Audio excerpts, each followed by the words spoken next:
Hi అందరికీ welcome to my channel. అందరికీ ఎంతగానో ఇష్టమైన జున్ను సింపుల్గా టేస్టీగా ఎలా చేయాలో ఈరోజు వీడియోలో చూద్దాం. జున్ను ఇలా కేక్లా పర్ఫెక్ట్గా రావాలంటే వీడియోని ఎక్కడా స్కిప్ చేయకుండా లాస్ట్ వరకు చూసేయండి. ముందుగా ఒక గిన్నె తీసుకొని అందులో జున్ను పాలను అయితే పోసుకోవాలి. 1/2 లీటర్ జున్ను పాలకు 1/4 లీటర్ పచ్చి పాలను అయితే యాడ్ చేసుకొని మన స్వీట్కి తగ్గట్టు బెల్లం వేసుకొని అందులో బాగా నలుపుతూ బెల్లం పాలలంతా కలిసే వరకు బాగా కలిపేసుకోవాలి. బెల్లం అయితే బాగా కరిగిపోయింది. ఇప్పుడు మనం ఒక గిన్నె వడకట్ట అయితే తీసుకొని మనం బెల్లం కలిపి పెట్టుకుని జున్ను పాలను ఒక గిన్నెలో వడపోసి పెట్టేసుకోవాలి. వడపోయడం వల్ల నలకలు ఏమైనా ఉంటే శుభ్రంగా వచ్చేస్తాయి.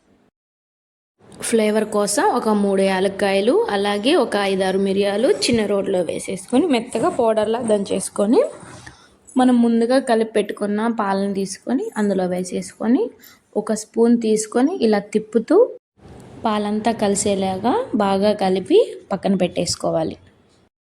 జున్ను ఉడికించడం కోసం మనం స్టవ్ పైన ఒక ఇడ్లీ కుక్కర్ పెట్టుకొని అందులో ఒక 1/2 లీటర్ వాటర్ పోసుకొని మంటను లో ఫ్లేమ్లో పెట్టుకోవాలి.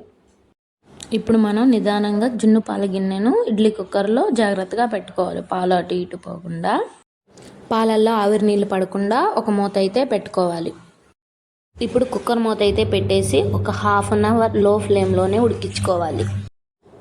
జున్ను 1/2 అవర్ అయితే ఉడికేసింది. ఇప్పుడు మనం స్టవ్ ఆపేసుకొని కుక్కర్ మూత అయితే తీసి జున్నుని చెక్ చేసుకుందాం.